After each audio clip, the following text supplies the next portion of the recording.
Morning students. बेटा last lecture में हमने डिस्कस किया था चैप्टर नंबर 2 सॉल्यूशंस। इसके अंदर हमने पढ़ा था कि कौन कौन से सॉल्यूशंस होते हैं, कंपोनेंट्स ऑफ सॉल्यूशंस के बारे में पढ़ा था और कौन कौन सी कंसंट्रेशंस कैसे कैसे कंसंट्रेशंस को हम मेजर कर सकते हैं। कुछ फॉर्मूलाज किए थे, जैसे कि आपको रिमाइंड करवा देती हूँ। मोलैरिटी पढ़ी थी हमने, सेकेंड हमने पढ़ा था मोल फ्रैक्शन, फिर हमने पढ़ा था बेटा मास फ्रैक्शन, एक हमने पढ़ा था मोलैलिटी, लास्ट हमने पढ़ा था इसके बाद नॉर्मेलिटी। ये टॉपिक्स हमने कुछ डिस्कस किए थे, ठीक है।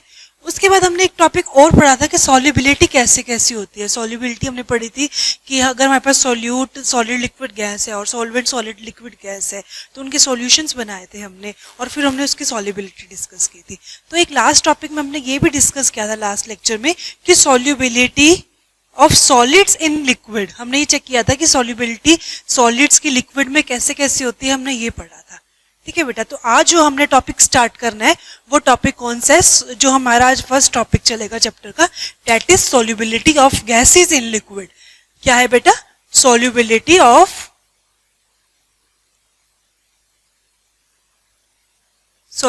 Of gases in liquids.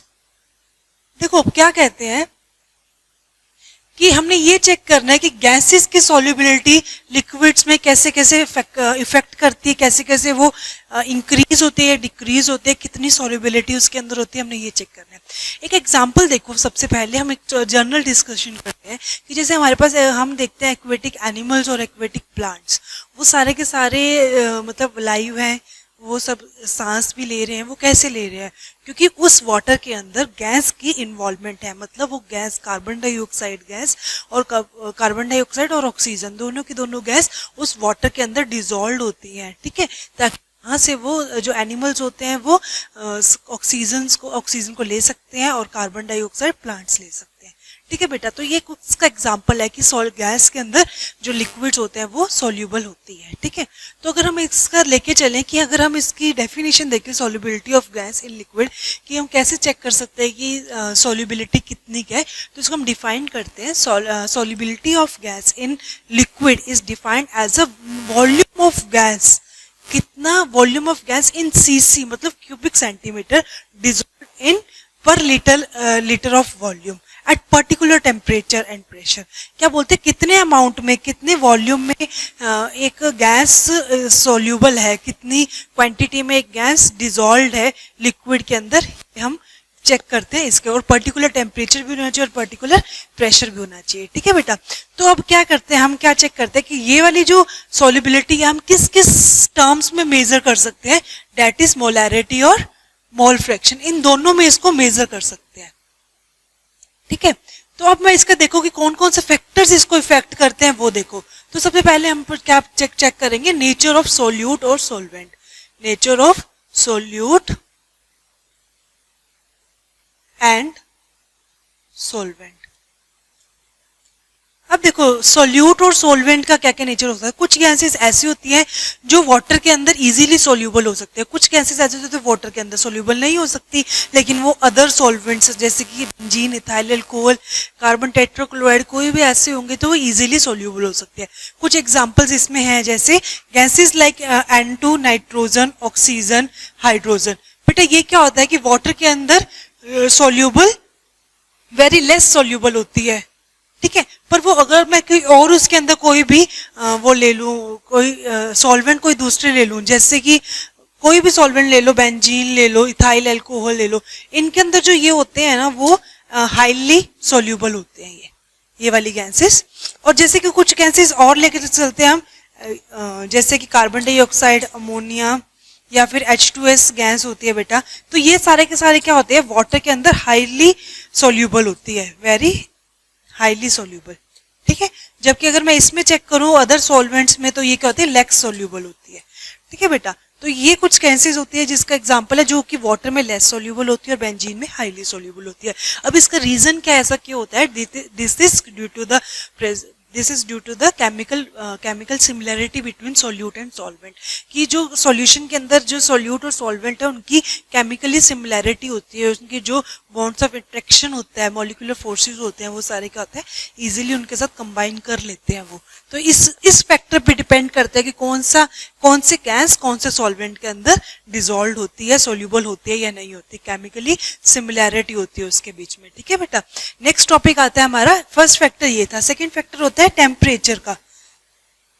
अब ये देखो हमने क्या पढ़ा था कि सॉलिड्स के अंदर कुछ सॉलिड्स ऐसे होते हैं, जो पिछला हमने चैप्टर पढ़ा था, कुछ सॉलिड्स ऐसे होते हैं जो टेम्परेचर देने पे इंक्रीज होते हैं, इंक्रीज जैसे टेम्परेचर होगा वैसे उसकी सॉल्युबिलिटी इंक्रीज होगी। ठीक है, हमने ऐसा पढ़ा था। लेकिन अब गैसेज में क्या होता है बेटा, जैसे जैसे हम टेम्परेचर को इंक्रीज करेंगे और क्या होगा, जो सॉल्युबिलिटी होगी वो डिक्रीज होगी। ऐसा क्यों होगा, इसके पीछे क्या इसका रीजन है कि देखो बेटा, जैसे मैंने टेम्परेचर इंक्रीज किया तो अगर ये पार्टिकल्स हैं, यहाँ पे गैस के पार्टिकल्स हैं, ठीक है, ये वाले सारे, ठीक है, तो अगर मैंने हीट दे दी इसको, तो हीट से क्या होता है, जो मॉलिक्यूल्स होते हैं गैस के वो और दूर दूर भागने लग जाएंगे, उनके बीच में रैंडमनेस आ जाएगी, वो क्या करेंगे सॉल्यूशन को छोड़ के बाहर जाना स्टार्ट हो जाएंगे, क्योंकि वो उसको हीट मिलेगी, एक्साइट होंगे तो गैस के मॉलिक्यूल्स होंगे वो सारे बाहर आएंगे, तो इसकी सॉल्युबिलिटी डिक्रीज होगी। जैसे जैसे टेम्परेचर इंक्रीज होगा तो सॉल्युबिलिटी डिक्रीज होगी।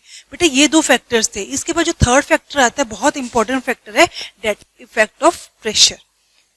दो फैक्टर्स कर लिए, नेचर ऑफ सोल्यूट और टेम्परेचर। नेक्स्ट फैक्टर आता है बेटा इफेक्ट ऑफ प्रेशर। अब क्या बोलते हैं कि जैसे जैसे प्रेशर राइज करेगा, जैसे जैसे हम प्रेशर को इंक्रीज करेंगे, ठीक है बेटा, सॉल्युबिलिटी इंक्रीज होती जाएगी। ठीक है, तो थर्ड फैक्टर है effect of pressure. Effect of pressure, तो इसमें हमने क्या पढ़ा है कि जैसे जैसे प्रेशर इंक्रीज होगा वैसे वैसे जो सॉल्युबिलिटी होगी बेटा वो इंक्रीज होगी। ठीक है, इस बात को समझाने के लिए ना एक हेनरी एक साइंटिस्ट था, उसने एक अपना लॉ दिया था। ठीक है बेटा, उसने जो लॉ दिया था उसमें उसने कहा था कि जो मास ऑफ गैस है वो is directly proportion to the pressure applied on the gas. ठीक है बेटा, उससे पहले एक चीज मैं आपको समझाना चाहती हूँ हेनरी लॉ से पहले, कि प्रेशर कैसे कैसे सॉल्युबिलिटी को इंक्रीज कर रहा है। ये चीज पहले आपको मैं समझा देती हूँ कि देखो, अगर हम एक डायग्राम बनाएं अगर इसका, कि मेरे पास एक कंटेनर है, ठीक है बेटा, इसके नीचे क्या है कि मैंने एक सॉल्वेंट रख दिया, लिक्विड मेरे पास सॉल्वेंट है, ठीक है, दैट इज सॉल्वेंट, और इसके ऊपर मैंने ना यहाँ पे गैस पार्टिकल्स है मेरे, ठीक है, ये गैस है, तो अब मैंने इसके ऊपर थोड़ा सा वेट लगा रखा है, दैट इज W1। ठीक है बेटा, अब क्या है कि इसके अंदर जो सॉल्युबिलिटी है वो कम है, अगर यही मैं इसके अंदर प्रेशर अप्लाई कर दूं, ठीक है बेटा, अब जैसे कि ये प्रेशर, जैसे अब ये वाटर है, सॉल्वेंट है, कोई भी सॉल्वेंट ले लो, अब मैंने प्रेशर अप्लाई किया तो ये जो गैस मॉलिक्यूल्स है वो आपस में थोड़े से स्ट्राइक होने लगे, तो जैसे मैंने 2 वेट लगा दी, 3 लगा दो, 4 लगा लो, जैसे जैसे वेट लगाते जाएंगे बेटा वैसे वैसे इसके बीच में सॉल्युबिलिटी इंक्रीज होती जाएगी। ठीक है बेटा, तो अब ये एक आपको मतलब था कि जैसे अगर मैंने प्रेशर अप्लाई किया, जैसे जैसे मैं प्रेशर लगाती जाऊंगी जो गैस के पार्टिकल्स हैं वो वाटर के या सॉल्वेंट के पार्टिकल से मिलते जाएंगे, तो जैसे जैसे प्रेशर इंक्रीज होगा वैसे वैसे हमारा सॉल्युबिलिटी होगी वो इंक्रीज होगी। ठीक है, और अब मैंने अब क्या बात बताई थी आपको कि एक हेनरी ने अपना लॉ दिया था, हेनरीज लॉ।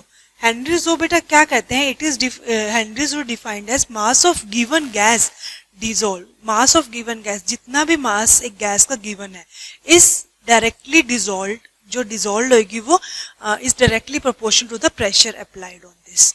क्या कहते हैं कि जो भी इसका मास है वो किसके डायरेक्टली प्रोपोर्शन होगा बेटा, जितना उसका प्रेशर अप्लाई कर रहे हैं। हेनरी लॉ क्या कहते हैं, जितना मास एक गैस का प्रेजेंट है वो किसके डायरेक्टली प्रोपोर्शन होगा, उसके प्रेशर के।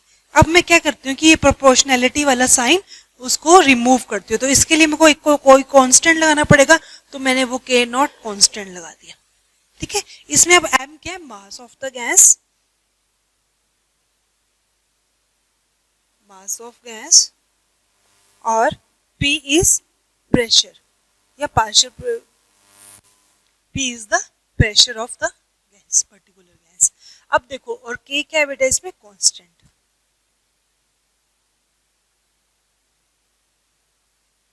ठीक है, अब मैंने आपको क्या बताया था कि अगर मैं इसको जो प्रेशर है या फिर कोई भी जो सॉल्युबिलिटी है उसको मैं मोल फ्रैक्शन के या मोलैरिटी के मोलैरिटी में भी डिफाइन कर सकती हूँ या उसमें भी मैं शो कर सकती हूँ। तो अगर मैं उसमें करना चाहती हूँ तो देखो कैसे होगा ये, अगर मैं इसको in terms of mole fraction लिखूँ, अगर आपके पास मोल फ्रैक्शन के टर्म्स में आ जाए, मतलब हेनरी ने क्या कहा था, हेनरी ने सिर्फ ये बताया था आपको कि जो गिवन मास है गैस का डायरेक्टली प्रोपोर्शनल होगा कितना उसके ऊपर प्रेशर अप्लाई हो रहा है। ठीक है, आपको ये याद रखना है। तो उसके अकॉर्डिंग मेरे पास एक ही फॉर्म इक्वेशन आ गई। अगर मैंने इसी इक्वेशन को मोल फ्रैक्शन में चेंज करना है तो मोल फ्रैक्शन कैसे होगा बेटा, मोल फ्रैक्शन ऑफ ए कोई भी कंपोनेंट हो सकता है, एक सोल्यूट ले लिया उसका मैंने निकालना है। ठीक है, मोल फ्रैक्शन ऑफ ए किसके डायरेक्टली प्रोपोर्शनल होगा, पी ए के पार्शियल प्रेशर ऑफ ए। अब ये के को हटाने के लिए ये इसको प्रोपोर्शनैलिटी को हटाने के लिए मैंने के नोट लगा दिया और ये प्रेशर आ गया। ठीक है, इसको मैं एक बार ऊपर लिखती हूँ फिर आपको और अच्छे से क्लियर होगा।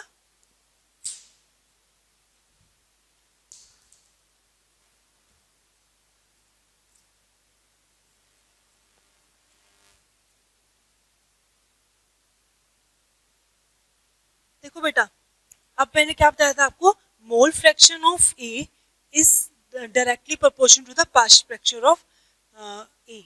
ठीक है, इसमें क्या है, एक्स ए क्या है बेटा, मोल फ्रैक्शन ऑफ ए क्या, कोई सोल्यूट लिया है मैंने, ए सोल्यूट को एज्यूम किया है, मोल फ्रैक्शन ऑफ सोल्यूट, और पी ए के पार्शियल प्रेशर ऑफ सोल्यूट ए।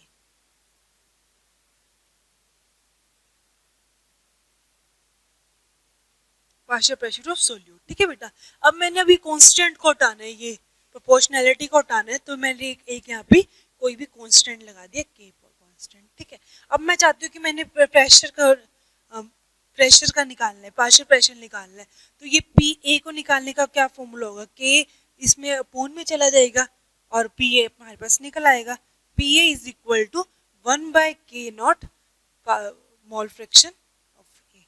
ठीक है बेटा, अब 1/k0 को क्या लिख सकते हैं, कांस्टेंट ऑफ हेनरी। तो इसको मैं ऐसे लिख दूंगी, partial pressure is equal to K H, मतलब हेनरी कांस्टेंट, और मोल फ्रैक्शन, ये आ जाएगा। बेटा कोई न्यूमेरिकल आता है आपके पास, इसकी वैल्यू गिवन होएगी, मोल फ्रैक्शंस आप निकाल भी सकते हो, आपको मैंने पहले बताया था given mass divided by molecular mass, इससे निकल जाएगा, उससे आपके पास क्या आ जाएगा बेटा, पार्शियल प्रेशर आ जाएगा। ठीक है बेटा, कुछ ऐसी वैल्यूज होती हैं जो थोड़ा सा याद भी कर लो या फिर गिवन भी होती है, जैसे कि अगर हेनरी का अगर हम देखें, वॉट हमारे पास क्या है, जैसे H2 हाइड्रोजन हमारे पास वाटर में अगर डिजोल्व है, ठीक है, तो इसकी जो KH की जो वैल्यू बनती है वो 71.8 बनती है, और अगर यही हाइड्रोजन हमारी बेंजीन में प्रेजेंट है, मतलब हमारा क्या है, सॉल्वेंट हम अलग ले रहे हैं, तो इसमें जो हेनरी कांस्टेंट होता है वो होता है 3.67। ठीक है बेटा, ये वैल्यूज तो आपको अगर न्यूमेरिकल आते हैं तो उसमें गिवन होगा। नेक्स्ट देखो, अगर हम इस चीज की बात करें तो नेक्स्ट हमने क्या देखना है कि इसकी लिमिटेशन क्या है इस हेनरी लॉ की। तो इसकी एक लिमिटेशन ये है कि अगर इसमें क्या होना चाहिए, प्रेशर क्या होना चाहिए, लो होना चाहिए, और इसमें टेम्परेचर जो है वो हाई होना चाहिए। इसका मतलब क्या है कि ये कंडीशंस जो हेनरी लॉ होता है वो सिर्फ किस पे बेस्ड है, आइडियल गैस पे। आइडियल गैस में आपको आगे बताऊंगी, आइडियल गैस और आइडियल सॉल्यूशंस। ठीक है बेटा, और अगर इसमें दूसरे इसकी लिमिटेशन क्या है, it should not be take place, formation of compound not should not be take place. अगर मैं ये कहती हूँ कि इसके हेनरी लॉ के अकॉर्डिंग जो भी, अगर मैं हेनरी लॉ फॉलो कर रहा है जो सॉल्यूशन, उससे कोई कंपाउंड नहीं बनता। तो इसकी लिमिटेशंस दो हैं, फर्स्ट कि ये ideal solution ideal gas follow करती है सिर्फ, सेकंड क्या होता है कि इससे कोई कंपाउंड नहीं बनता। तो बेटा इसके एप्लीकेशंस क्या हैं, पहले तो हमने हेनरी लॉ पढ़ा था, क्या होता है कि मास के डायरेक्टली प्रोपोर्शन होता है बेटा pressure, mass of gas directly proportional to the pressure. तो इसकी एप्लीकेशंस क्या है, तो फर्स्ट एप्लीकेशन जहाँ पे इसका यूज होता है, हेनरी लॉ का फर्स्ट एप्लीकेशन क्या होता है बेटा, जो भी हमारी कोल्ड ड्रिंक्स होती है उसके अंदर हम क्या करते हैं, कार्बन डाइऑक्साइड को मतलब कि उसमें ऐड होती है कार्बन डाइऑक्साइड। जैसे कि उसको जब हमने फिल्ड करनी होती है बॉटल्स को, तो फिर उसको क्या करते हैं, हम हाई प्रेशर साथ उसको कंप्रेस कर देते हैं। जैसे हम उसको ओपन करते हैं बॉटल को, तो सारी की सारी गैस बाहर आ जाती है, तो उसका प्रेशर, वेपर प्रेशर कम हो जाता है। फर्स्ट कि हमने ये करना है। सेकंड, कोई भी माउंटेन्स पे जा रहे हैं तो वहाँ पे जो ऑक्सीजन का अमाउंट कम होता है, वेपर प्रेशर कम हो जाता है, तो भी उनको ऑक्सीजन सिलेंडर साथ लेके जाना होता है, मतलब माउंटेन्स पे। अगर कोई स्विमिंग वगैरह कर रहा है, सी डाइविंग वगैरह कर रहा है, पानी के अंदर जा रहा है, तब भी उसमें यही यूज होता है, हेनरी लॉ यूज होता है। ठीक है बेटा, तो इसकी कुछ एप्लीकेशंस थी, और हमने solubility of gases in liquid पढ़ा है, और उसके बाद हेनरी लॉ पढ़ा है। अब हम पढ़ेंगे वेपर प्रेशर, और उसके आगे हमने रॉल्ट्स लॉ, जो इसके आता है रॉल्ट्स लॉ, हम उसके बारे में पढ़ेंगे। तो बेटा देखो, अभी हमने हेनरी लॉ के बारे में पढ़ा, तो अब नेक्स्ट हम पढ़ेंगे वेपर प्रेशर के बारे में। तो वेपर प्रेशर देखो बेटा क्या होता है। फर्स्ट हम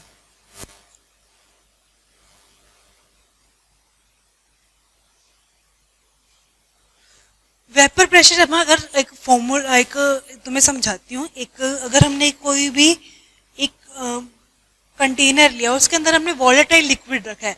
वोलेटाइल लिक्विड का कौन सा मतलब होता है कि जो हीट मिलने पे इवेपोरेट होना स्टार्ट हो जाते हैं। ठीक है बेटा, जिनके वेपर्स बनते हैं और वो इवेपोरेट होना स्टार्ट कर देते हैं, तो वोलेटाइल लिक्विड लिया। बेस्ट एग्जांपल उसका है वाटर।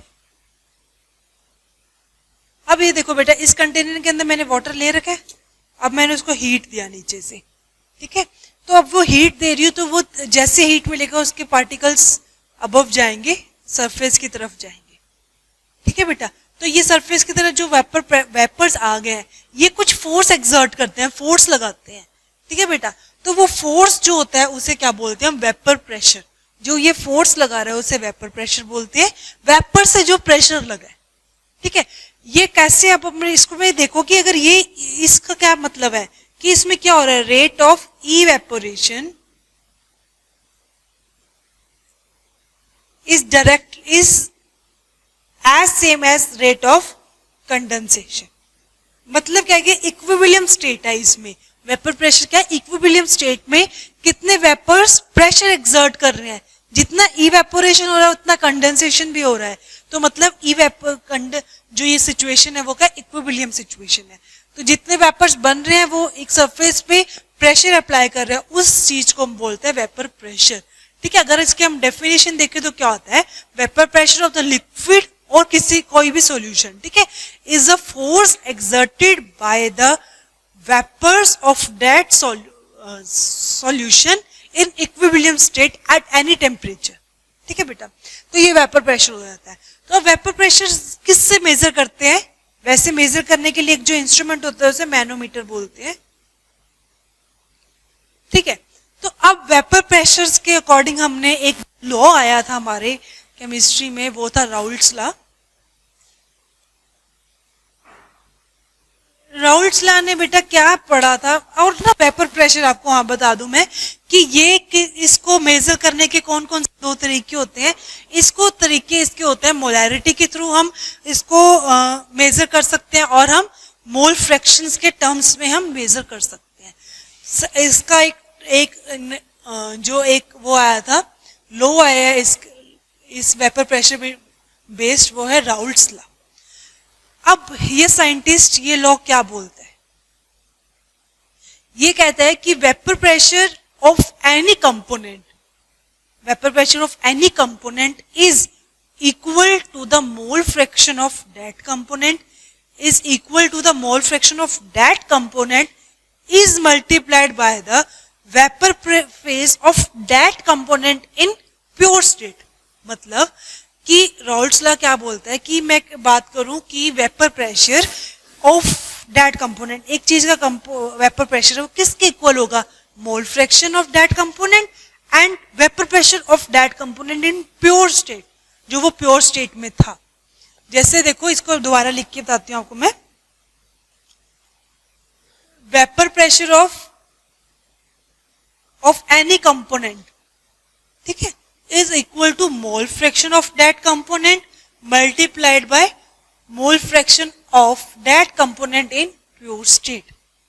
जैसे देखो, एक मैं आपको एग्जांपल देती हूँ, एक मेरे पास कंटेनर है, ये सॉल्यूशन बना रखा है, इसके अंदर ये सॉल्यूशन है, इसके अंदर क्या है, एक सॉल्वेंट है डेट इज ए और एक सोल्यूट है डेट इज बी, एक और सोल्यूट डाला हुआ मैंने डेट इज सी। ठीक है बेटा, तो ये तीन चीजों से मिलकर मेरे पास एक सॉल्यूशन बना है। अगर मैंने इसका वेपर प्रेशर निकालना है, टोटल प्रेशर निकालना है अगर, और वेपर प्रेशर भी निकालना है कि कंपोनेंट का, तो जैसे पहले एक वेपर प्रेशर ऑफ ए निकाल दिया, इसमें पी ए क्या है बेटा, vapour pressure of component A,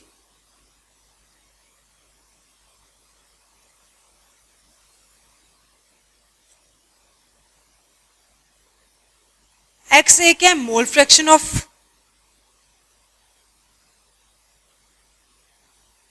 component A, और पी डैश ए क्या है बेटा, vapour pressure of A in pure state, pure state में जो था। ठीक है बेटा, इसी तरह अगर मैं सोल्यूट पी का बी का निकाल लूं, तो vapour pressure of B is equal to mole fraction of, बेटा वेपर प्रेशर का कहाँ का एप्लीकेबल होता है हम उसके बारे में पढ़ेंगे। तो एक साइंटिस्ट थे राउल्ट्स, उसने अपना एक लॉ दिया था that is called as Raoult's law. वो क्या बोलते हैं कि vapour pressure of any liquid, vapour pressure of any component is equal to the mole fraction of that component multiplied by the vapour pressure of that component in pure state. तो क्या बोलते हैं कि अगर हम वेपर प्रेशर अगर किसी का निकाल रहे हैं, किसी कंपोनेंट का, तो वो किसके इक्वल होगा, मोल फ्रैक्शन के multiplied by the vapour pressure of that component. अगर मैं उस बात को लिख के देखूं तो vapour pressure of A is equal to the mole fraction of component into partial pressure vapour pressure of that component in pure state, where P A is vapour pressure of component A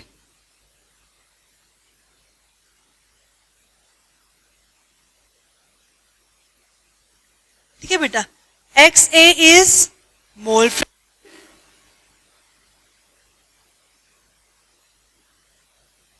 of component A, P not A is vapour pressure of component A in pure state.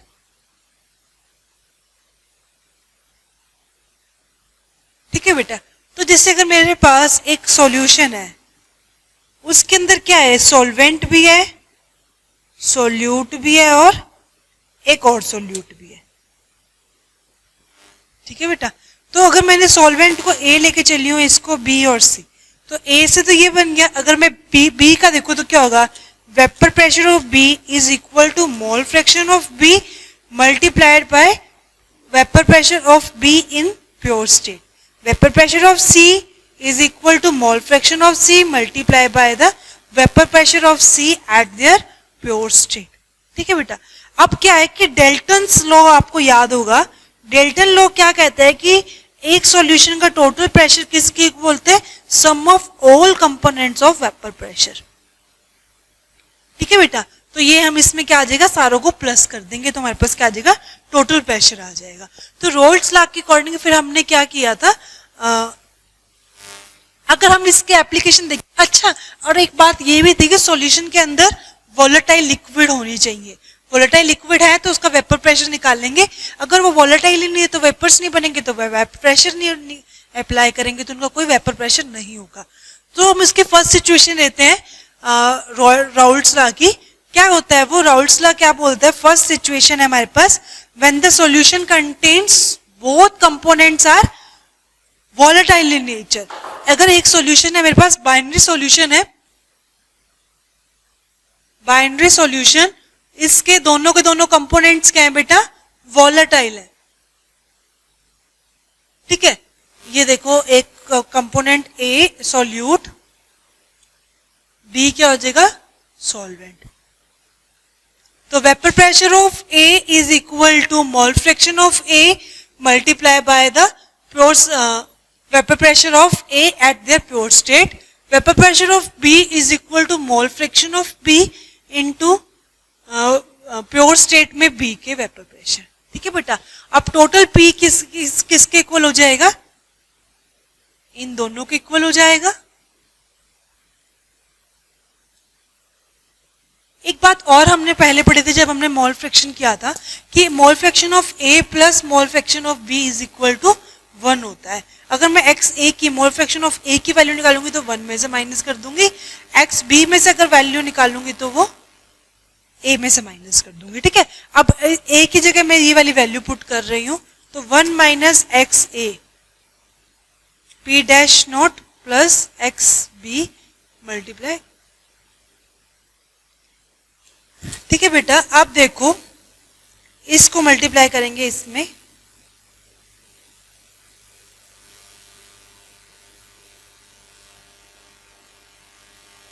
ठीक है। अब इसमें x B को common ले लेते हैं तो हमारे पास क्या आ जाएगा लास्ट में? यस, ये हमारे पास एक इक्वेशन और बन गई। जब हमारे पास सॉल्यूशन के अंदर दोनों के दोनों चीजें क्या है? वॉलेटाइल है। तो P डैश A का मतलब क्या है कि pure state mole fraction of B और vapour pressure of B at pure state, vapour pressure of A at pure state. अगर अभी राउल्ट्स लॉ के अकॉर्डिंग अगर हम इसके अंदर इसका एक ग्राफ ड्रॉ करें तो बेटा वो ग्राफ बहुत इंपॉर्टेंट है। देखो कैसे ड्रॉ करेंगे, समझना ग्राफ क्या है बेटा। एक्स एक्सिस में देखो मैंने क्या लिया है? मोल फ्रैक्शन लिया, और वाई एक्सिस में बेटा मैंने क्या लिया? प्रेशर लिया।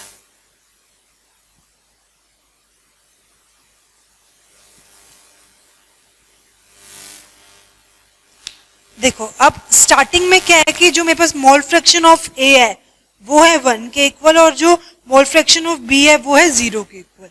और वो यहाँ पे आते आते क्या हो गया? मोल फ्रैक्शन ए 0 हो गया और मोल फ्रैक्शन बी क्या हो गया? 1। ठीक है, अब मोल फ्रैक्शन ऑफ ए क्या है? 1, तो ये क्या हो जाएगा?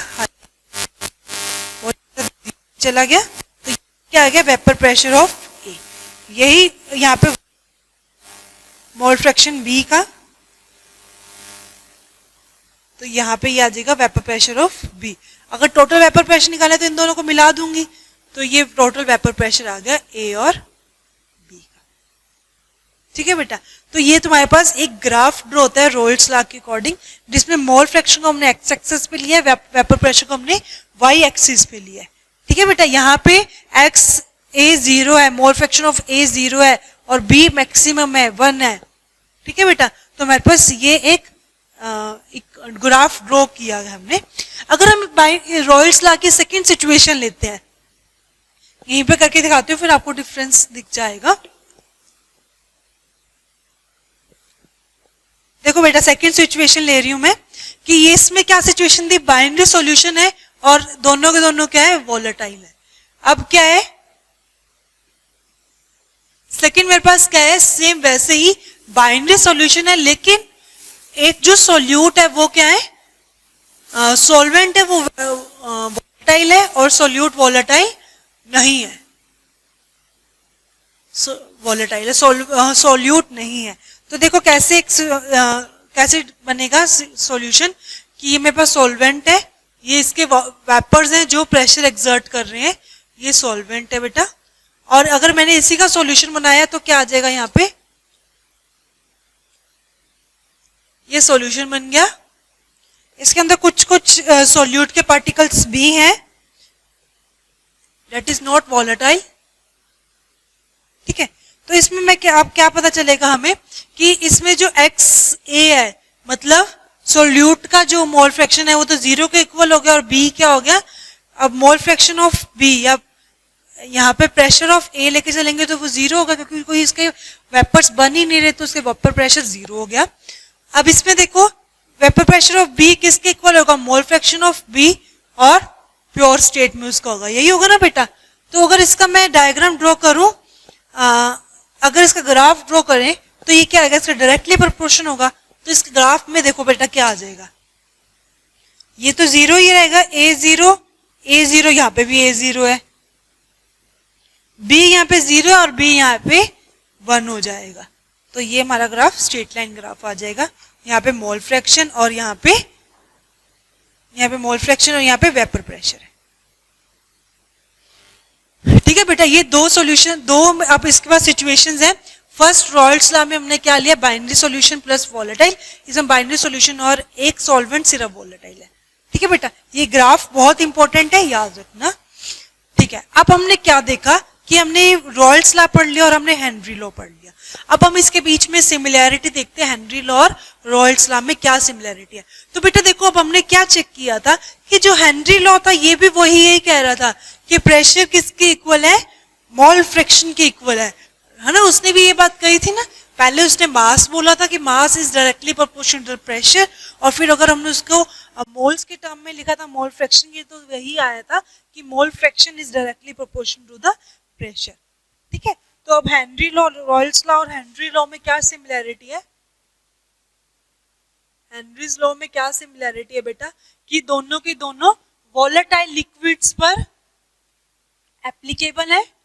ठीक है, और दूसरा क्या है कि दोनों के दोनों कहते हैं mole fraction is equal to, is directly proportional to mole fraction, directly proportional to pressure, vapour pressure और प्रेशर। बस इसके अंदर, इन दोनों के अंदर जो डिसिमिलैरिटी है, ये सिमिलैरिटी होगी। जो डिसिमिलैरिटी है बेटा वो एक ये है कि हेनरी के अंदर हमने के एच लिया था कांस्टेंट, और इसमें हमने क्या लिया, एट एनी प्योर स्टेट पे वेपर प्रेशर लिया। सिर्फ ये दो डिसिमिलैरिटी है, और बाकी इसके अंदर जो सिमिलैरिटी दोनों की दोनों है। ठीक है, अब एक बहुत इजी सा, बहुत इंटरेस्टिंग सा टॉपिक है, वो है हमारा आइडियल सॉल्यूशन और नॉन आइडियल सॉल्यूशन। कि सॉल्यूशंस आइडियल कब होते हैं और नॉन आइडियल कब होते हैं वो हम पढ़ते हैं। बहुत इजी, बहुत इंटरेस्टिंग, बहुत मजेदार टॉपिक है। छोटा सा टॉपिक है, समझने की कोशिश करना बेटा। आइडियल सॉल्यूशन देखो कौन से होते हैं। Ideal solutions are that solutions which follow Raoult's law at any situation, any concentration, at any temperature and pressure. Ideal solution वो सारे सॉल्यूशंस होते हैं जो राउल्ट्स लॉ को हर एक सिचुएशन में फॉलो करते हैं। उसमें क्या होता है कि डेल्टा एच मिक्सिंग किसके इक्वल होता है, जीरो के ऊपर। डेल्टा वी मिक्सिंग किसके इक्वल होता है, जीरो के इक्वल। मतलब change in enthalpy is always equal to zero. Before mixing जितनी भी एंथैल्पी चेंज होनी है वो जीरो के इक्वल होगी, आफ्टर मिक्सिंग जीरो, अगर मिक्स कर भी रहे हैं तब भी जीरो होगी।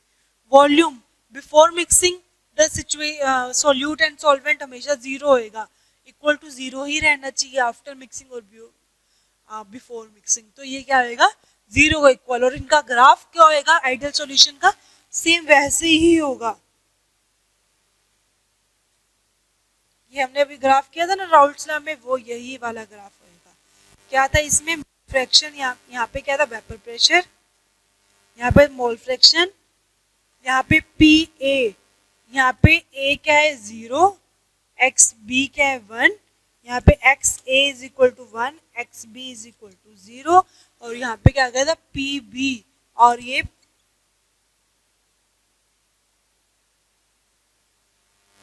था ना बेटा, ये आइडियल सिचुएशन, आइडियल सॉल्यूशन का ही एक ग्राफ हुआ। ये बहुत इंपॉर्टेंट टॉपिक है आइडियल सॉल्यूशन और नॉन आइडियल सॉल्यूशन दोनों के लिए। ठीक है बेटा, ये 3 नंबर के टॉपिक आ जाता है पेपर में, आइडियल सॉल्यूशन और नॉन आइडियल सॉल्यूशन पूछ लेते हैं। तो आइडियल सॉल्यूशन क्या है कि जो ऑलवेज ओबे करते हैं रॉल्स लॉ को, जिसका H enthalpy, change in enthalpy हमेशा जीरो के इक्वल रहेगा और वी भी जीरो के इक्वल रहेगा, और इसका ये ग्राफ होगा। ठीक है बेटा, अब हम बात करते हैं नॉन आइडियल सॉल्यूशंस की। नॉन आइडियल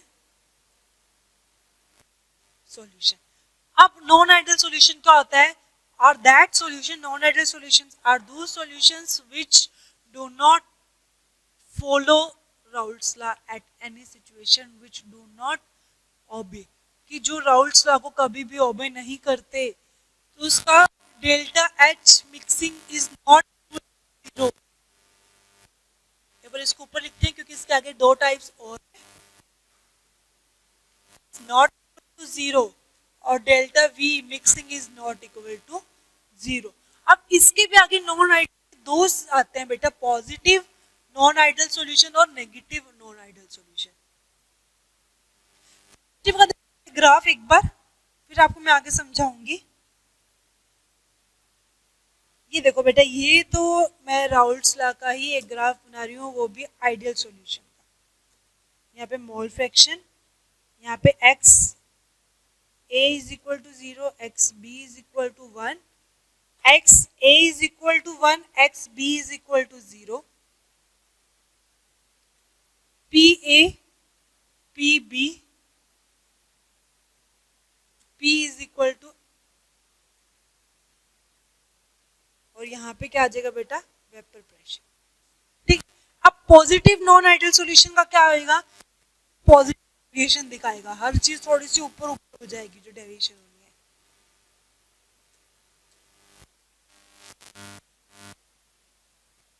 अब ऐसा क्यों हुआ, ये पॉजिटिव क्यों दिखाया, तो इसके पीछे का रीजन देखो, बहुत इजी और रीजन है कि ए और ए मेरे पास सॉल्यूट है, बी और बी मेरे पास सॉल्वेंट है, दोनों ने मिक्स करके ए और बी सॉल्यूशन बना दिया। ठीक है, ये सॉल्यूट था और ये सॉल्वेंट था। सॉल्यूट ए और ए, इन दोनों के बीच में कुछ इंटरेक्शन फोर्सेस थे, मॉलिक्यूलर इंटरेक्शन ऑफ फोर्सेस थे। बी और बी के बीच में भी कुछ इंटरेक्शन फोर्सेस ऑफ इंटरेक्शन है, दोनों ने मिला के ए और बी बनाया, इनके बीच में भी है।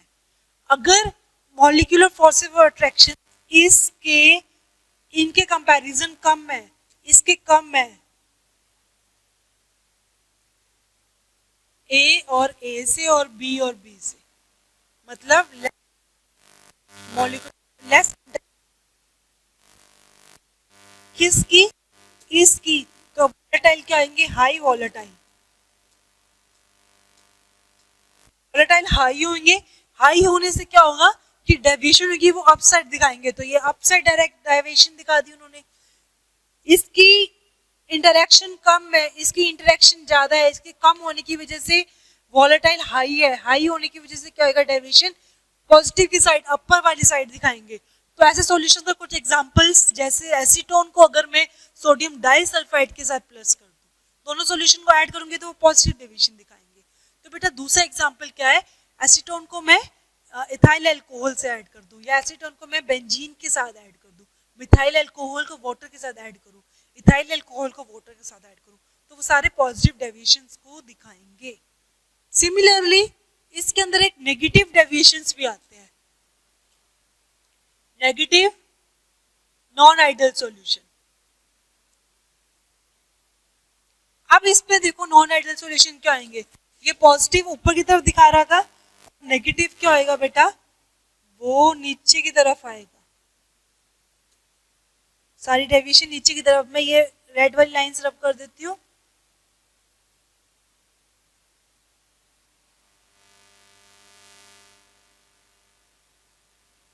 तो देखो ये सारी डेविएशन नीचे की तरफ है। अब ऐसा क्यों है, ऐसा इसलिए है कि जैसे इसमें देखो ये इन्होंने सॉल्यूशन बनाया, ए बी के बीच में सॉल्यूशन आया, अगर ए बी की इंटरेक्शन ज्यादा है तो ये वोलेटाइल कम होगा, वोलेटाइल कम होगा तो डेविएशन कम दिखाएंगे, तो ये अपनी डेविएशन को लो दिखाएंगे, तो वो इसका ये वाला ग्राफ बन जाएगा, इंटरेक्शन ज्यादा, वोलेटाइल कम, डेविएशन नेगेटिव की साइड। तो इसका कुछ एग्जांपल्स इस सॉल्यूशन के है, क्लोरोफॉर्म को अगर मैं बेंजीन के साथ ऐड कर दूं, क्लोरोफॉर्म को अगर मैं डाइथाइल ईथर के साथ ऐड कर दूं, या HCl को वाटर के साथ ऐड कर दूं, तो ये हमारा हो जाएगा non ideal solution. Non ideal solution positive और नेगेटिव शो करती है। तो बेटा आज के टॉपिक में अब हमने पढ़ा था solubility of gases in liquids, फिर हमने उसमें हमने हेनरी लॉ के बारे में पढ़ा, फिर हमने राउल्ट्स लॉ के बारे में पढ़ा, फिर हमने उसका बाइनरी वेपर प्रेशर पढ़ा, बाइनरी सॉल्यूशन और वोलेटाइल सॉल्यूशन के बारे में पढ़ा, और उसके बाद फिर हमने आइडियल सॉल्यूशन और नॉन आइडियल सॉल्यूशन में बाद में पढ़ा। तो ये सारा कुछ एनसीईआरटी में एज इट इज ही प्रेजेंट है, तुम पढ़ के देखना, बहुत अच्छे से तुम्हें समझ आ जाएगा, ना है तो एक बार फिर से वीडियो देखना बेटा, बहुत इजी और बहुत इंटरेस्टिंग टॉपिक है। आइडियल सॉल्यूशन और नॉन आइडियल सॉल्यूशन बहुत ज्यादा इंपॉर्टेंट टॉपिक है, 3 मार्क्स में ऑलमोस्ट पूछा जाता है, और इसके बाद हम पढ़ेंगे colligative properties and osmotic pressure. Colligative properties थोड़ी लेंथी है, नेक्स्ट लेक्चर में कवर कर लेंगे। वो भी बहुत इंपॉर्टेंट है, उसमें से कोई ना कोई एक कॉलिगेटिव प्रॉपर्टी जरूर पेपर में आ ही जाती है। ठीक है बेटा।